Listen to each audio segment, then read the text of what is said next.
I noticed the Johnsons coming in. Aaron, it's good to have all of your family back safe and sound back with us from your traveling. Good to have you back. Let's start out. Bill, if you will, please. What I would like you to do, Cheryl, just hand him 2 sheets. Hand him the one that has 9, 10, and 11, and the other. Wait a minute. Let me make sure. Yeah, it's 9 and 10, and then the other is 11 and 12. Okay, there's 2 sheets. If you do not have these 2 sheets, 9 and 10, and 11 and 12, raise your hand, and we will see that you get that. Now, while Bill is doing that, let me catch you up.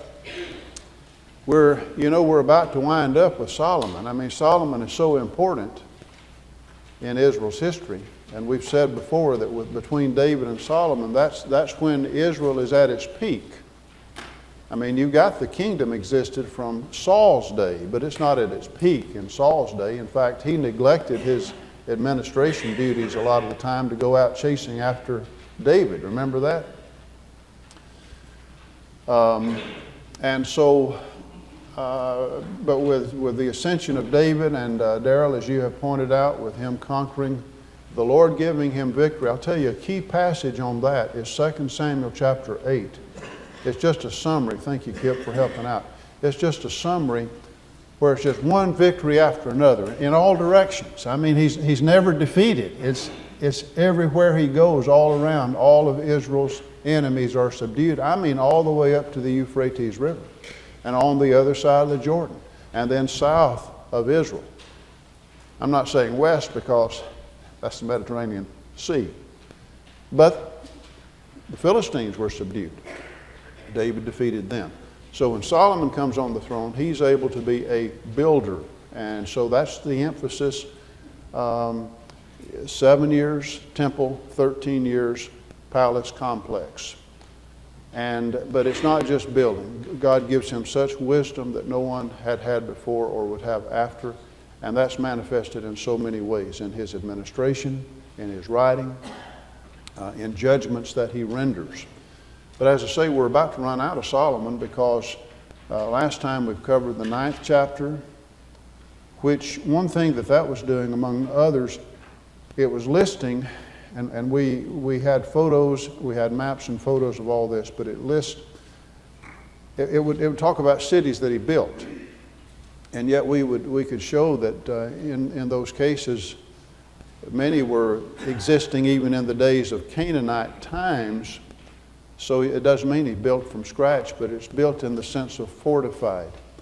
He made fortress cities at strategic points in the southern part of the land at Gezer, up further north at Megiddo. All this is on the international highway called the Via Maris, which means the way of the sea. And then further north at Hatzor, which was the largest city in ancient Canaan, as well as Jerusalem itself. So those are 4 fortress cities, Jerusalem, of course, being the capital. When it says he built the Milo, that's talking about the terracing and the filling in, so the weak points were made strong. And then when it mentions Beit Horon, that's the central route that would take you up toward Jerusalem. That also is protected. So that's we looked at that in chapter 9. A distinction was made between his labor force of forced laborers of Canaanitish people and the fact he did not do that with the Israelite people.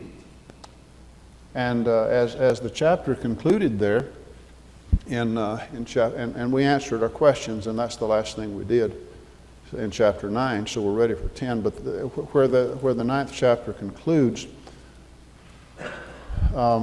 it was talking about his navy of ships, his fleet of ships. This is in chapter 9 and verse 26. And there are 2 place names that are given there in 1 Kings 9 and verse 26. It says, King Solomon built a fleet of ships. It says, at Ezion-Geber, which is near Elat, on the shore of the Red Sea in the land of Edom. We also noted that Hiram of Phoenicia, those expert seamen, Hiram is sending seamen to work with the servants of Solomon. And then it ends up by saying in verse 28 that they went to Ophir, and that's where they acquired gold. So to put this, it's always helpful to see where we are.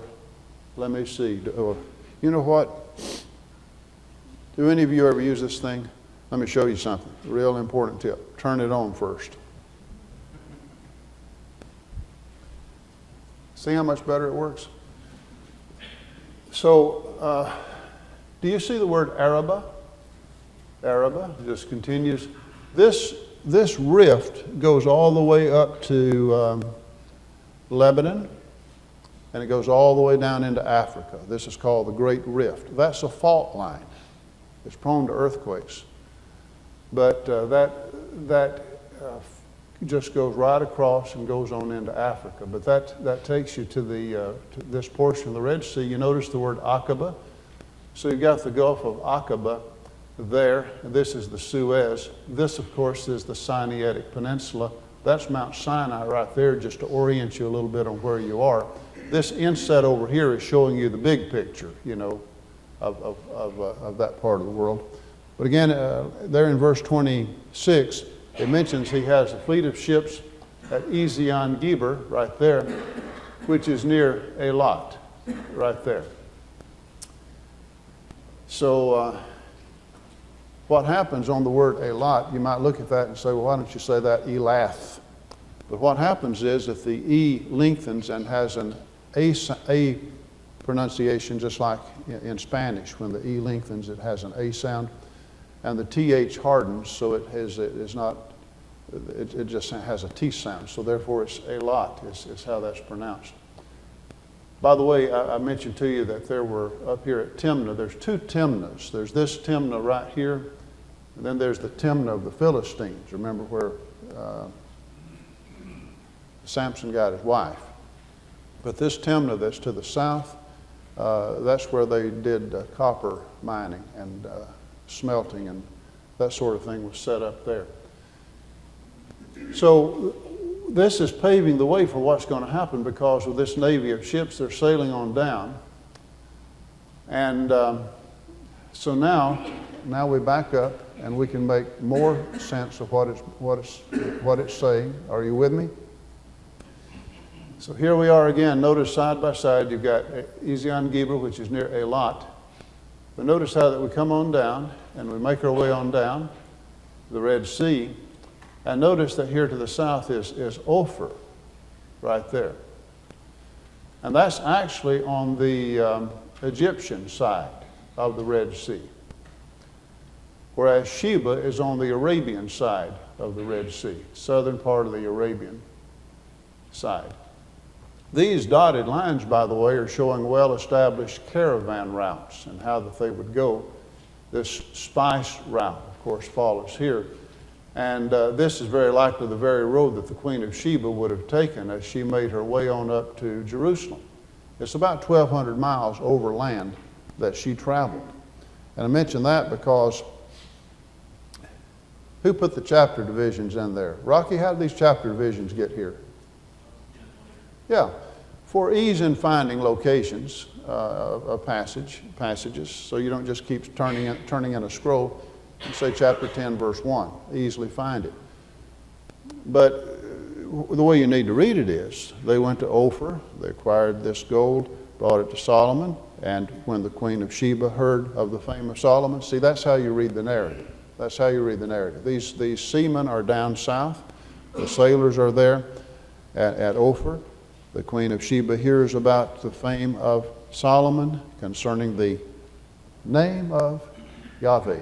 Do you know that the name stands for all that a person is? The name of God stands for all that he is. And she had heard of the name of the Lord. She hadn't just heard of the wisdom of Solomon, but the fame of Solomon was in connection with the name of Yahweh. She came to test him with hard questions, and so she came to Jerusalem with a very great retinue. Now you see, here's the thing. If you start reading in chapter 10 without knowing what's happened in chapter 9, then you'll wonder, well, how did she hear about Solomon? But if you see the flow of the narrative, it makes perfect sense. They're down in her neck of the woods. And because of this commerce that the Navy is engaged in, this is how she's learning about not only Solomon, but in his fame in connection with the name of the true God, the Lord. And so she came to test him with hard questions. Would you hold your place here in 1 Kings, the 10th chapter, and turn with me, please, to the Gospel of Matthew. And turn with me to Matthew chapter 12.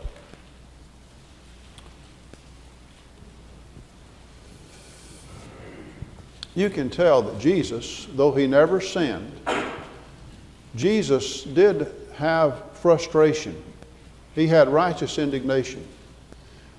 How do you think Jesus would have felt when he does one sign after another,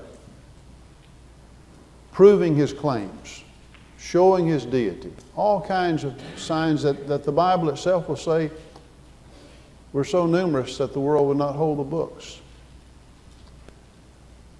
And so how do you think he felt in chapter 12 and verse 38 when some of the scribes and Pharisees answered saying, what?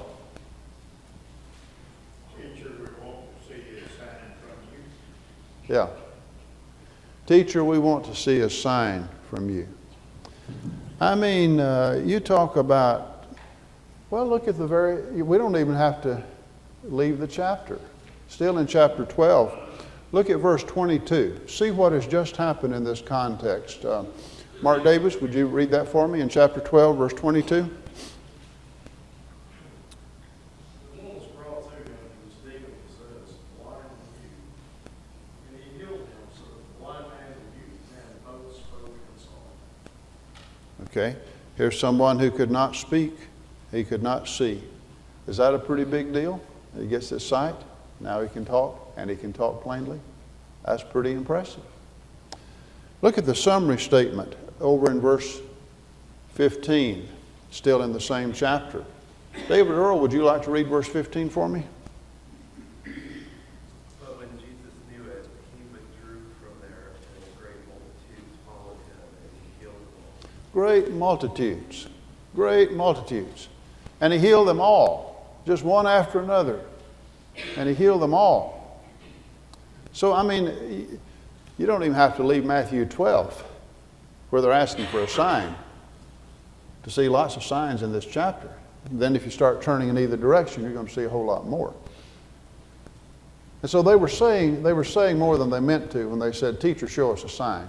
They were saying, what you've really done so far just doesn't get it. What you've done so far is not really adequate. We want to see something more. Show us something more spectacular. Here were people that could hear Jesus teach. They could personally see God in the flesh. They could hear him. They could see the miracles. And they're saying, I don't know. I'm just not convinced. I mean, show us the signs. Do another one. And so Jesus calls them in verse 39 an evil and an adulterous generation. But the next thing he does is to mention a couple of instances where people have had far less opportunity.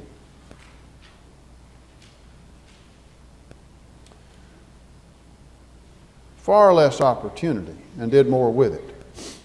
First of all, he said, I'm not going to give you a sign except the sign of the prophet Jonah. Jonah was in the belly of the fish 3 days and 3 nights, which is an idiomatic expression meaning 3 days, any part of 3 days.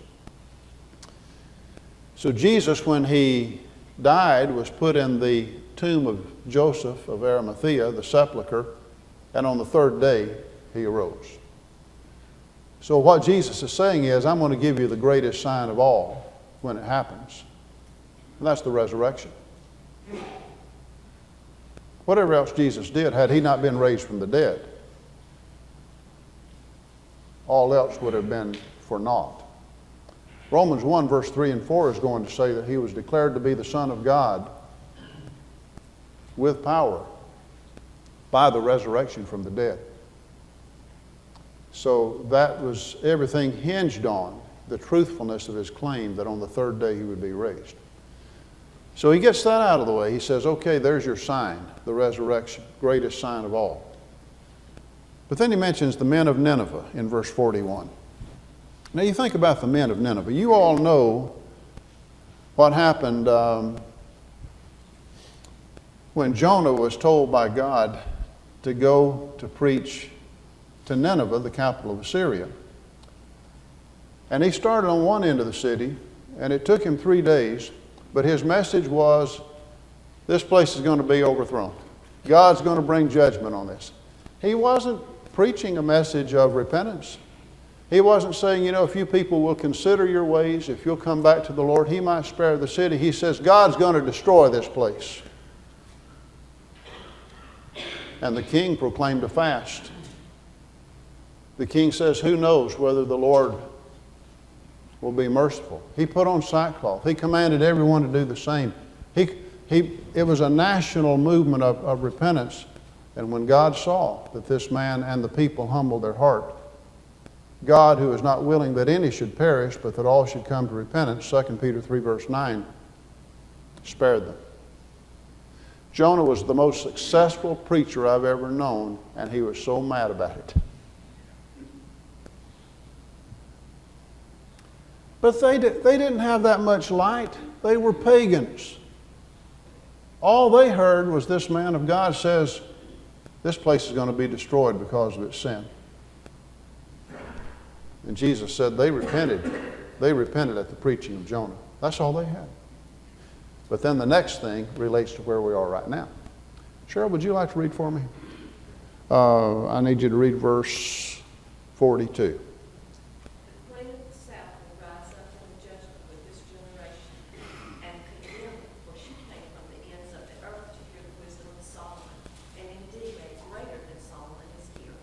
Okay. The Queen of the South. The Queen of the South. He says she traveled from the, Jonathan, how does he put it? Can't travel from where? The ends of the earth. The ends of the earth. What does that mean? Well, again, from your geography, if you were in Jerusalem, where Solomon was, and you see what comes on down, this, of course, is the Arabian Peninsula, right? Well, what happens when you come to the end of the Arabian Peninsula? What do you get into then? Ocean. You're out of land. I mean, we know there's more to the earth. Jesus wasn't saying there's no more to the earth after you get down to Sheba. But from the perspective of Jerusalem, going south all the way to the tail end of the Arabian Peninsula, she traveled from the ends of the earth from the perspective of Israel. As I say, about 1,200 miles overland.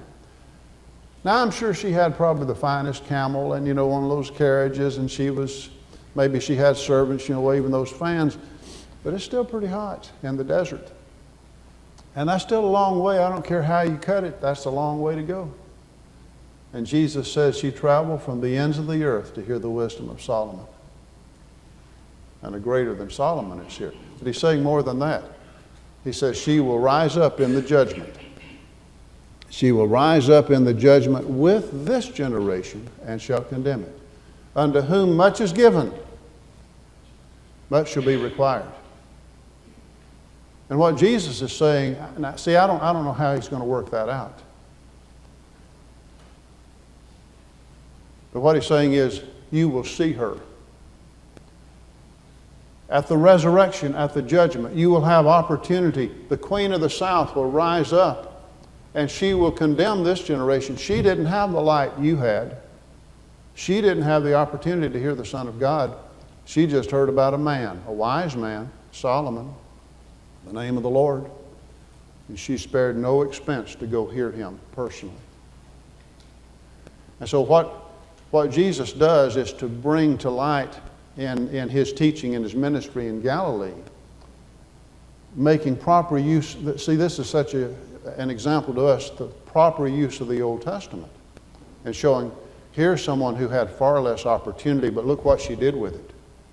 And you'll see her again on the day of judgment, because you have had opportunities that are unprecedented, and you're ignoring it. You're making light of it. Now, I can't say that without thinking, what about our generation?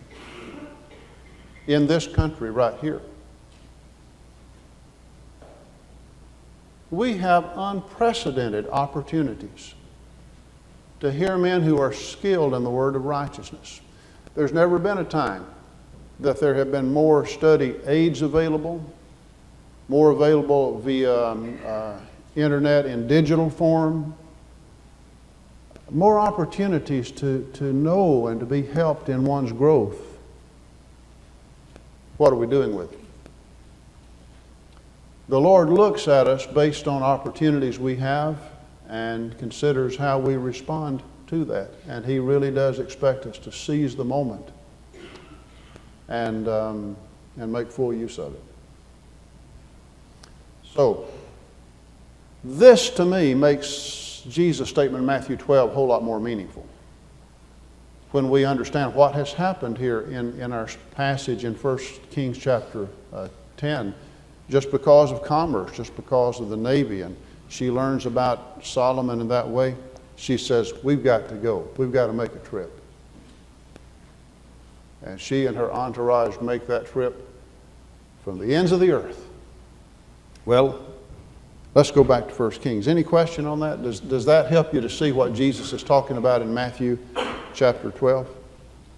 Incidentally, it's the previous chapter, just, while you're on that subject, to put something with that, it's the previous chapter, Matthew 11, where Jesus will upbraid 3 cities in Galilee. Can anybody name those? Chorazin, Bethsaida. Where? Capernaum. That's right, those 3, exactly. And He upbraided them because of their unbelief, because it says, because cities wherein He had done most of His mighty works. You know, the interesting thing about that is, again, I know we got to go on to back to 1 Kings. But those 3 cities are where He did most of His mighty works. In Capernaum, many are recorded. In Bethsaida, actually, if you ever get to go to Israel, it's Bethsaida. There's only 1 recorded, and it's in Mark 8, the healing of a blind man. In Chorazin, 0 are recorded in the Scripture. See, there's divine selectivity. We have all we need. But those are the 3 cities in Galilee where He did most of His mighty works. And yet, even those cities where He did most of His mighty works, you have selectivity in what's recorded. None in Chorazin, 1 in Bethsaida, several in Capernaum. Questions or comments before we move on? Bill? When she was wanting some information, she wanted to learn. The Pharisees said they wanted to sign, but I don't think they just wanted to sign. That they didn't want, they thought they had what they needed. Yeah. They didn't really want it. Yeah, if you are self-satisfied, you can have more and more evidence, more and more information. But if you don't see the need for something else, if you don't see what you have is inadequate, it wouldn't matter. And it didn't matter with them. Even to the point, in John 11, when Jesus raised Lazarus from the dead, and many believed on Him because of that, there were others that were talking about putting Lazarus to death, killing him again. Well, not killing him again, but he just died the first time. You know what I mean. So, which shows you this idea, well, if somebody could just see a miracle, that would make such a difference. Not if you don't have the right heart, it wouldn't. If you don't have an honest and good heart, you could see miracles all day long and still stay where you are in a lost condition. But we've got to get back to 1 Kings chapter 10, because these guys that are like Greg, that's teaching now on a regular basis, and Aaron, I tell these guys, listen, you got to move along and cover more material. So you bear that in mind when you're teaching. Got that?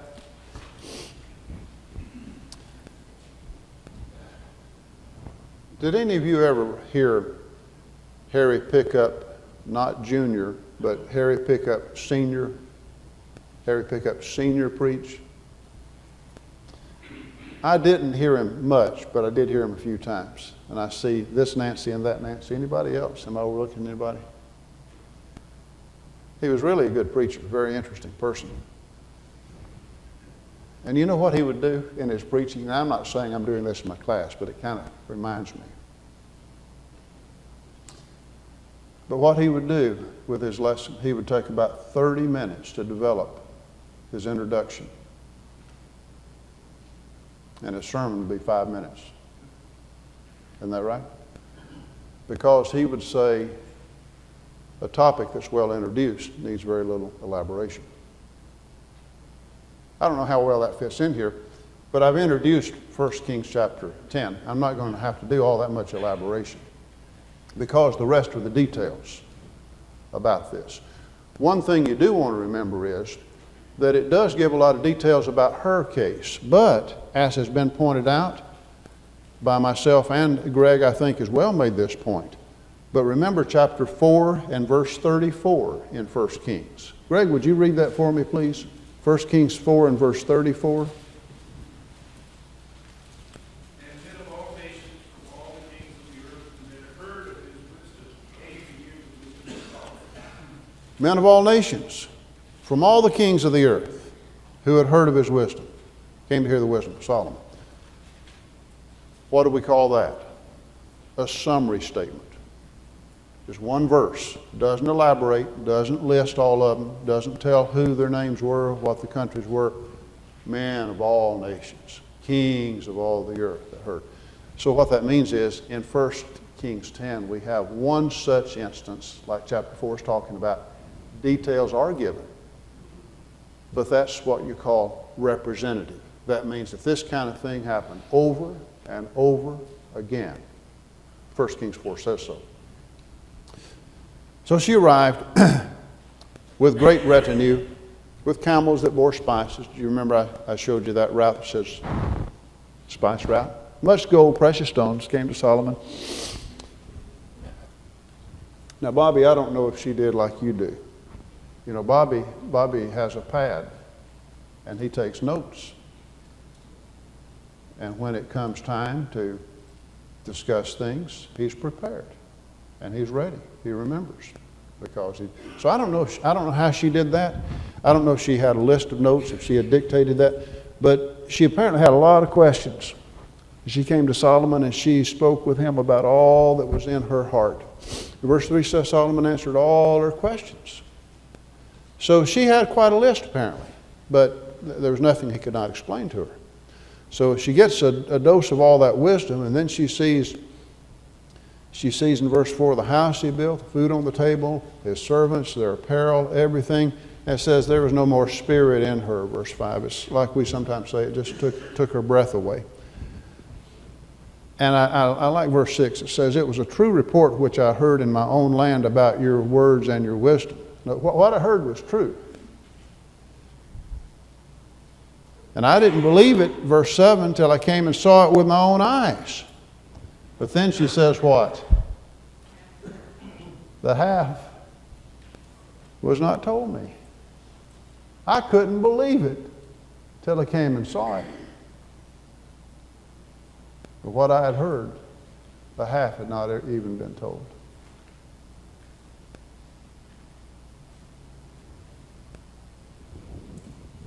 While we are in human form, God has revealed a lot of things in His Word about heaven. Probably as much as we can understand in human form.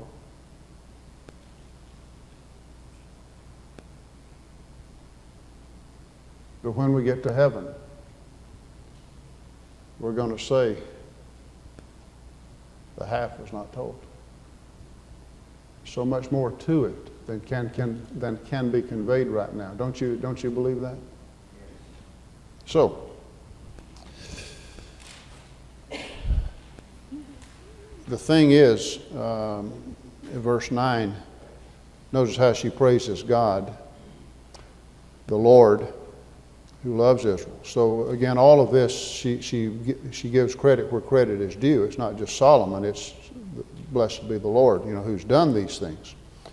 And I think that speaks well of her, and I think that's why Jesus could use her as an example, as he did. And so, again, there's an exchange of gifts there in the 10th verse. And then notice again how we get back to this naval commerce in verse 11, that the ships of Hiram, which brought gold from Ophir, brought great quantities of almug wood and precious stones from Ophir. So that's again mentioned, and the steps that Solomon made for the house of the Lord from that special wood. And they also use that special wood to make harps and stringed instruments for singers. And so that was unusual, as verse 12 points out. So again, verse 13, she's giving him gifts, and then verse 13, he is giving her gifts as well. So she returned and went to her own country. Questions, comments? What you have next, the weight of gold is mentioned there that comes. It's just tremendous. It's just tremendous wealth in gold. Revenues from Arabian kings. In verse 5, notice it says from all the kings of Arabia. And so again, Sheba is in the southern part, but there's gold that is coming from that area is the point. And what Solomon does what are you going to do with all that? Well, we've seen the temple and how everything's overlaid with gold, but he actually made large shields of hammered gold. Just shield. These would not be what the soldiers take out to battle and fight with. You think of shields like that. These are ornamental. These are for beauty. These are for decorative purposes. But that's, and by the way, later on when Shishak, Pharaoh of Egypt, invades, he's going to take all of this stuff as he comes through. And Rehoboam is going to replace it with shields of bronze.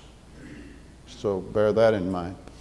And the verse 18, the great throne of ivory, overlaid it with pure gold, the steps going up to it, armrest, and the 2 lions stood beside the armrest. 12 lions stood there, verse 20, one on each side of the 6 steps. Nothing like this had been made. And its drinking vessels, verse 21, were made out of what?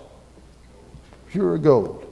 Now notice something else that said in verse 20, the king had merchant ships at sea with the fleet of Hiram. Once every 3 years the merchant ships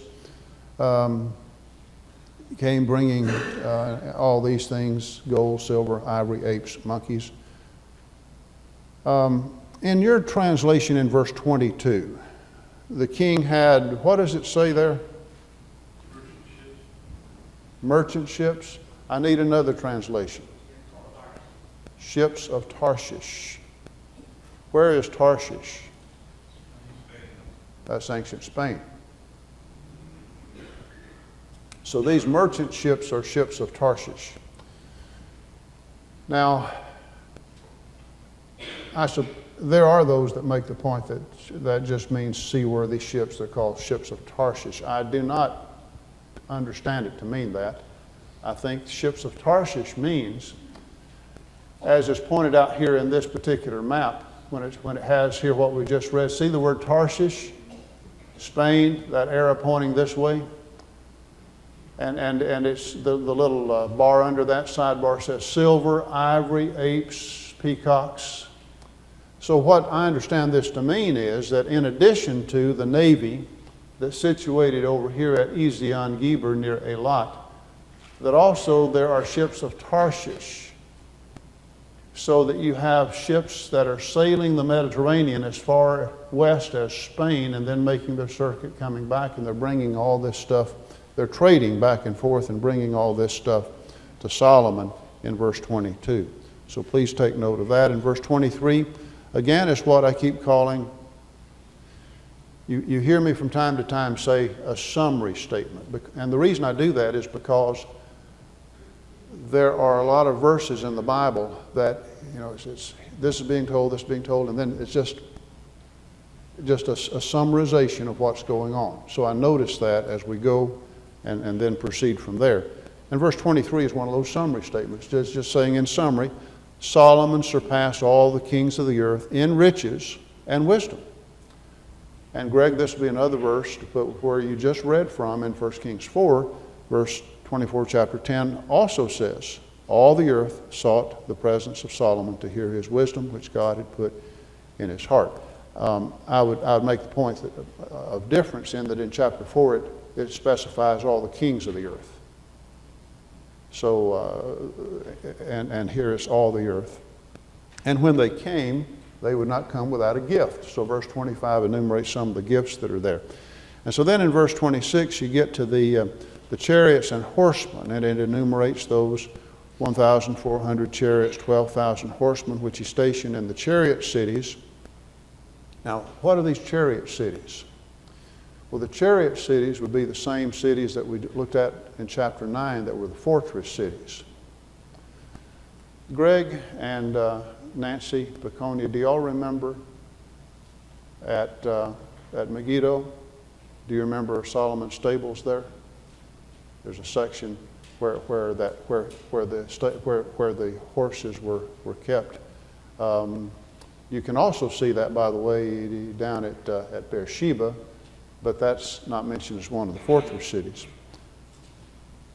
Made silver as common as stones. And he made cedars as abundant as the sycamores which are in the lowlands. Now I'm reading from the New King James Version. Now when I read sycamores, I read that with Alabama eyes. But what you got to do is to know this sycamore is not an Alabama sycamore. Remember when Amos the prophet said that before he was called to be a prophet that he was a tender, he tended to sycamore trees. Cheryl, what do you know about sycamore trees? They're fig trees. Now there are two kinds of fig trees. There's what we'd call, for lack of a better term, regular fig tree that produces the better figs.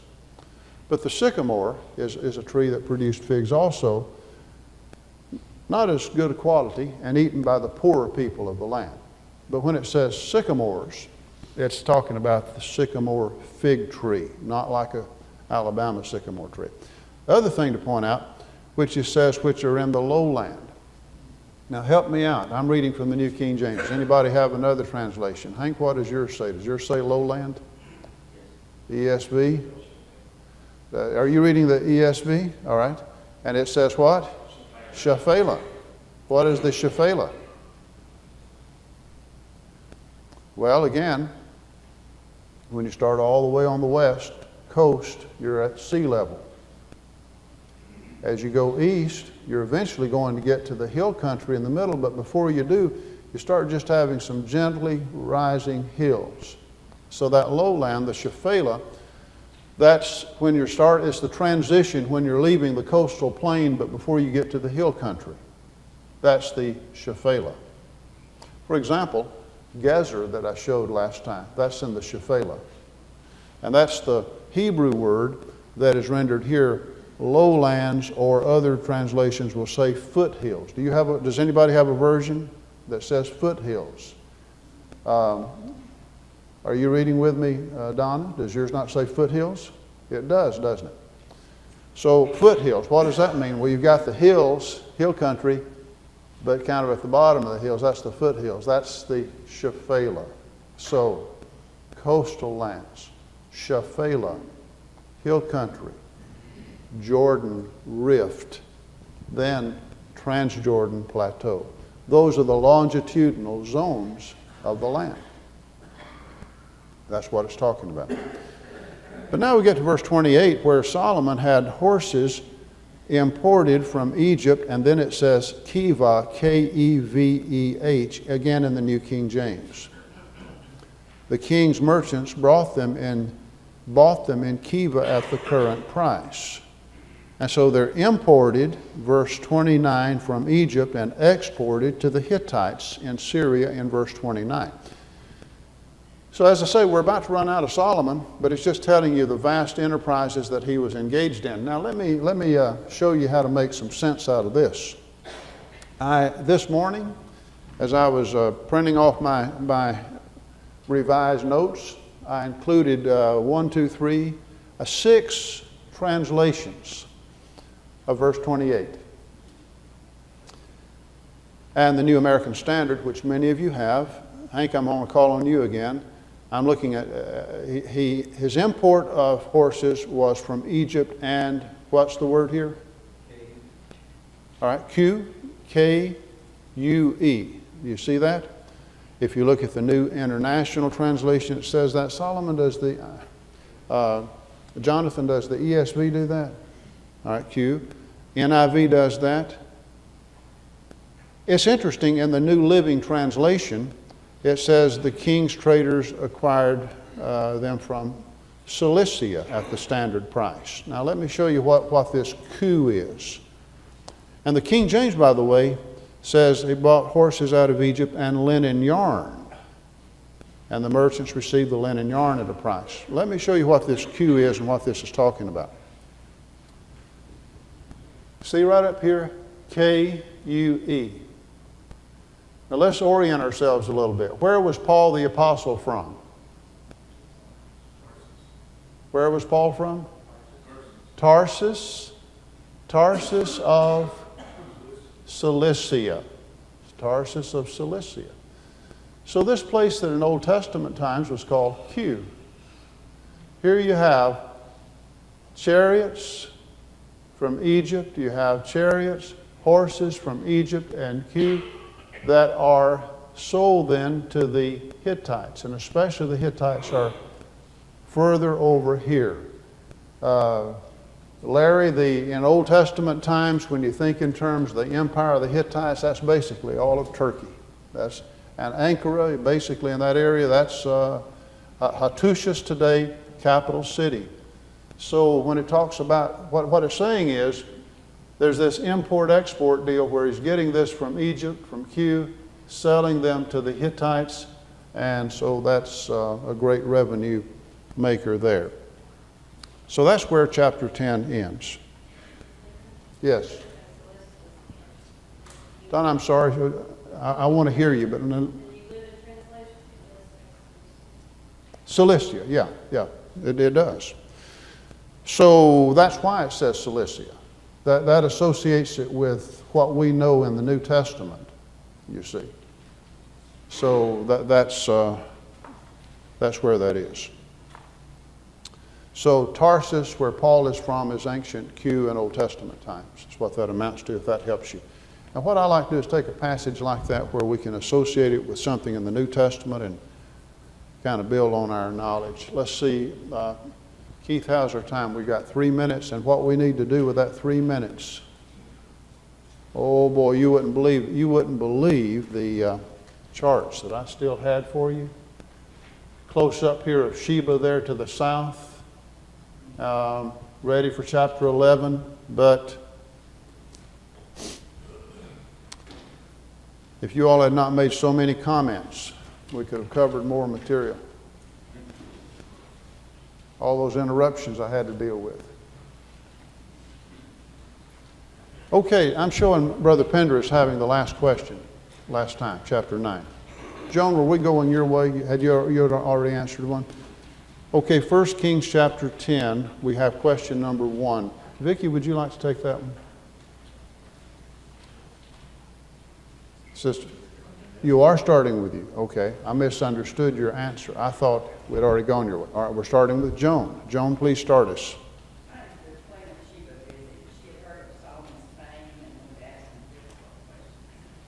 Thank you. Sorry about that. Number 2 is next. What did she say about what she observed? I did not believe the words until I came and saw with my own eyes, and indeed the half of it was not told me. Your wisdom and prosperity exceed the language which I heard. Good. Number 3. Summarize the vast wealth of Solomon, and it's 666 talents of gold every year from the travel of merchants and income of traders from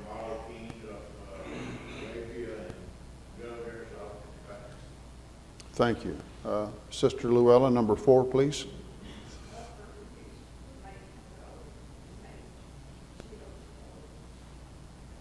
Okay, again, these were ornamental.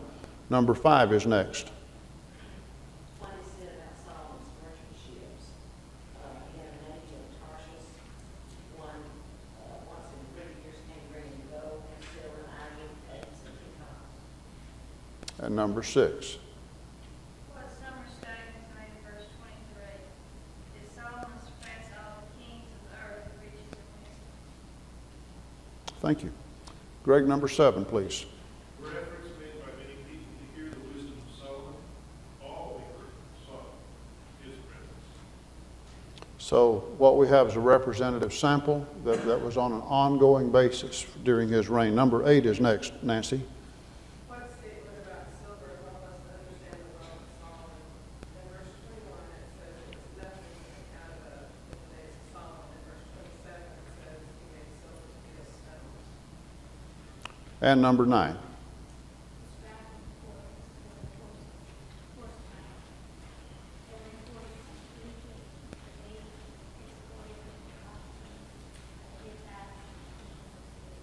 All right, good. Okay, chapter 11 is where we'll be looking at, the Lord willing, next time. And it's a sad chapter because it describes Solomon's apostasy and the results of that apostasy. We'll take our break.